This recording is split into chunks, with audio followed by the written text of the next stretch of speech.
Harka fuunee shamaa akkam jirtu kabajamoo dhaggeeffattoota keenya. Kun Finfinnee Maltiimiidiyaa irraa yeroo odeeffannoo wayitaawaa isin biraan geenyu irratti argamna. Odeeffannoo qabnu waliin kan isin faana turu Anaagaa Jimaati. Mataawwan odeeffannoo har'aa keessaa Qellem Wallaggaa keessatti balaa konkolaataan lubbuun namoota nagaa darbuu, sirna awwaalchaa Artiist Yaaloo Daawwee har'a magaalaa Adaamaatti gaggeeffamuu fi Eertiraan dubbii Abiy Ahmed dhimma galaana diimaa ilaalchisee dubbate akka hin fudhanne ibsuu dabalatee kaanis of harkaa qabna. Haga dhumaatti nu caqasaa jechaa kallattumaan gara sanatti isin dabarsa. Qellem Wallaggaa aanaa Laaloo Qilee fi aanaa Daallee sadii gidduutti balaa konkolaataa mudatee lubbuun namoota danuu darbuu gabaafame. Balaa konkolaataa guyyaa irraa Qellem Wallaggaa aanaa Laaloo Qilee fi aanaa Daallee sadii gidduutti mudateen lubbuun namoota 8 ta'anii darbuu isaa Finfinnee Maltiimiidiyaan odeeffateera. Balaan konkolaataa har'a ganama mudate kun konkolaataa magaalaa Laalootii ka'ee gara magaalaa Haroo Sabbuu imalaa jiru irraa yoo ta'u, naannoo Qilee jedhamutti konkolaataa biraa wajjin walitti bu'uun lubbuun namootaa kunneen darbeera.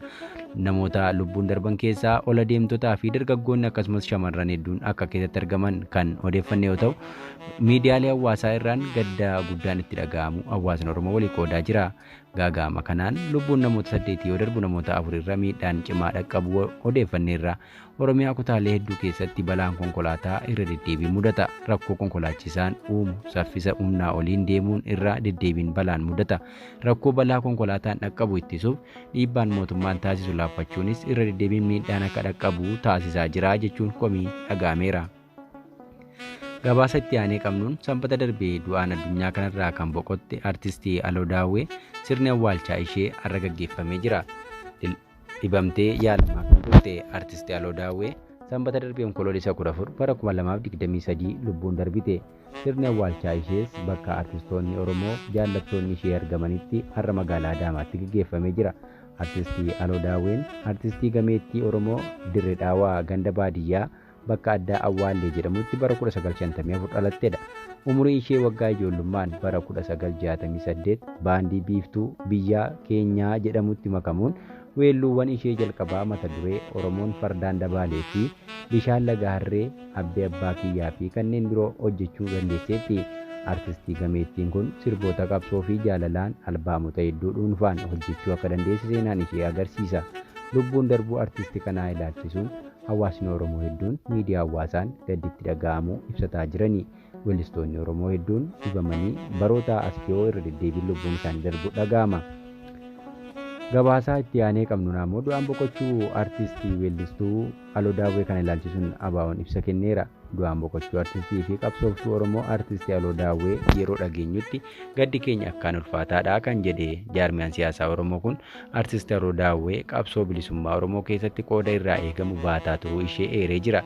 Yaloon dhalattee ganna 12tti hojii artiitti Dooktora Kabajaa Alii Birraa fakkeenya godhachuun waayillan hojii artii ishee kanneen akka Gaaddisaa Abdullaahi, Alii Birraa, Alii Shabboo fi kanneen biroo waliin qabsoo artiin akka shoora olaanaa taphataa turte kanneen itti dhiyeenyaan beekan ni ibsuu jedhe. Ibsi ABO'n kaleessa baase kun hojii artii hojjechuu keessatti abdii qophee walaloo fi yeedaloo barreessuufiin caalmaatti hojii artiitti akka jabaattu ishee taasisuu kan yaadachiise ABO'n warreen hawwisoo afran qalloo keessaa gara hawwisoo biiftuu biyya teenyaa jedhamu jalatti ijaaraman keessatti yeroo jalqabaaf miseensa ta'uun namoota akka Abdii Nuur, Qophee Muhammad Ahmadii fi kanneen kana fakkaatan waliin hojii artii keessatti warra sagalee hin qabneef sagalee ta'uun sagalee karaa artiitiin dhageessisaa turuu ishee caqaseera.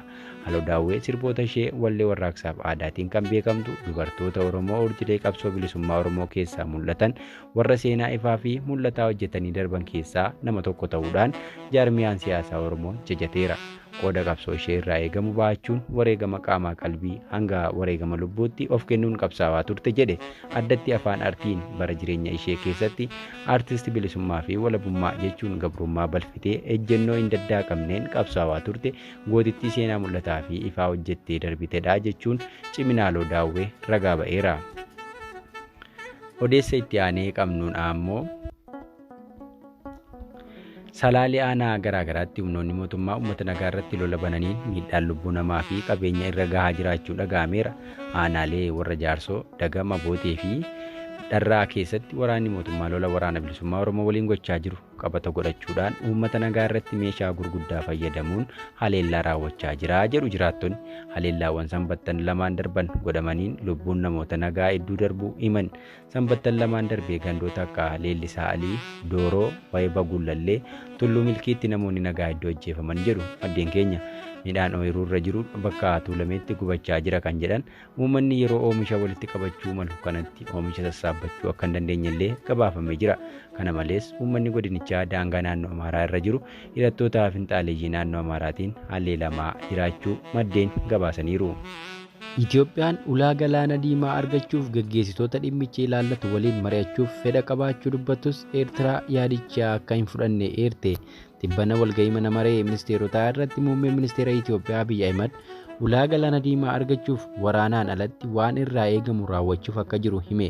Eertiraan yaadicha akka hin fudhanne eerteetti. Dubbiin kun dhimma itti fayyadama galaana diimaa irratti ejjennoo mootummaan Itoophiyaa qabdu Abiyyi Ahimad ibsuu hordofee dhaga'ame. Ministeerri odeeffannoo Eertiraa ibsa gabaabaa har'a ganama baaseen dhimma galaana diimaa irratti qaama kam waliinuu akka hin mari'anne beeksiseera.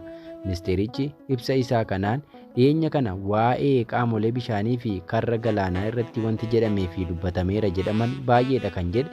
Sanaanis namni hin ajaa'ibsiifamne hin jiru jechuun ibse. Mootummaan Eertiraa akkuma yeroo hundaa dhimmoota akkanaa irratti mariif kan hin teenye ta'uu mirkaneessuu barbaadaa jedhe ibsichi. Kana malees qaamoleen wanti kun nu ilaallata jedhan dhimmicha akka hin tuttuqnes akeekkachiiseera. Ministeerri muummee Dr. Abiyyi Ahimad dhimma kana irratti haasawaa tibbana taasisaniin Itoophiyaaf dhimmi galaana diimaa dhimma jiraachuu fi baduuti jechuun isaanii ni yaadatama. Galaana diimaa fi lagni Abbayyaa Itoophiyaaf dhimmoota murteessoodha. Wantoota ijoo guddina yookiin badiinsa Itoophiyaa murteessanidha. Dhimmi galaana diimaa marii bal'aa barbaada kan jedhan Abiyyi Ahimad Masirii fi Sudaan lagni Abbayyaa dhimma jiraachuu keenyaati yoo jedhan Itoophiyaanis galaanni diimaan dhimma jiraachuu kooti jechuuf mirga qabdi jedhanii turan. Dr. Abiyyi haasaa isaanii keessatti Itoophiyaan buufata doonii yookaan karra galaanaa argachuuf biyyoota ollaa isheef hidha haaromsaa yookaan daandii qilleensaa Itoophiyaa irraa gahee akka qabaatan taasisuu akka dandeessu himanii turan. Dubbiin Abiyyi Ahimad tarii hidha laga Abbayyaa gurguree fakkeessiif akka waan ulaa galaana diimaaf kenneetti dubbachuuf yaada kana kaase kan jedhan qeeqa bal'aa katabuun miidiyaa hawaasaa irratti dhimmichi yaada ammatti Itoophiyaa barbaachisu akka hin taane kaasuun qoodamaa jira.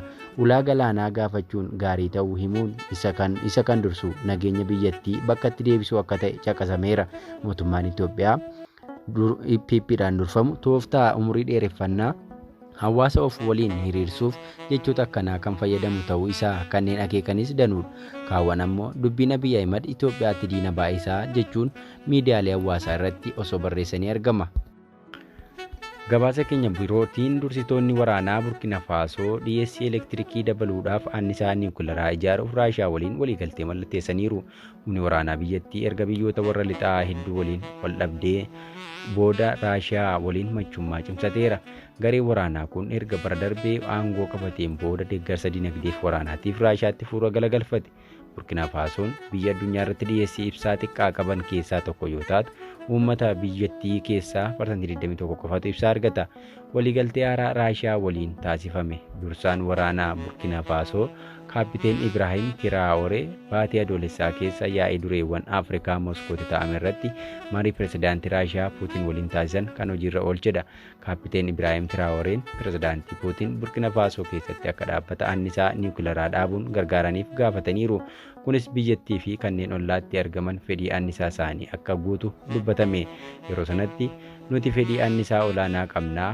Kun anaaf dhimma baay'ee barbaachisaadha. Sababni isaas yoo danda'ame Burkina Faasootti buufata annisaa niwukilaraa elektirikii maddisiisuu dhaabuun barbaadaa jechuutu gabaafame. Nuti walakkaa Afrikaa lixaa bakka hir'inni annisaa jirutti ejjennoon keenya sirumaa tarsiimoodha jedhan. Waliigalteen kunis qaama kaayyoo Burkina Faasoo bara 2030tti naannolee magaalattii parsantii 95 fi naannoo baadiyyaatti parsantii 50 ibsaa argamsiisuuf qabame ni galmaan ga'a jedhamee yaadama. Egaa dhaggeeffattoota keenya odeeffannoo irraa qabanne kana fakkaata. Odeeffannoo biroon haga walitti deebinutti nagaatti jechaa Finfinnee Maltiimiidiyaa laayik, sheer, sabiskiraayib gochuun dagatinaa dhaamsa keenya.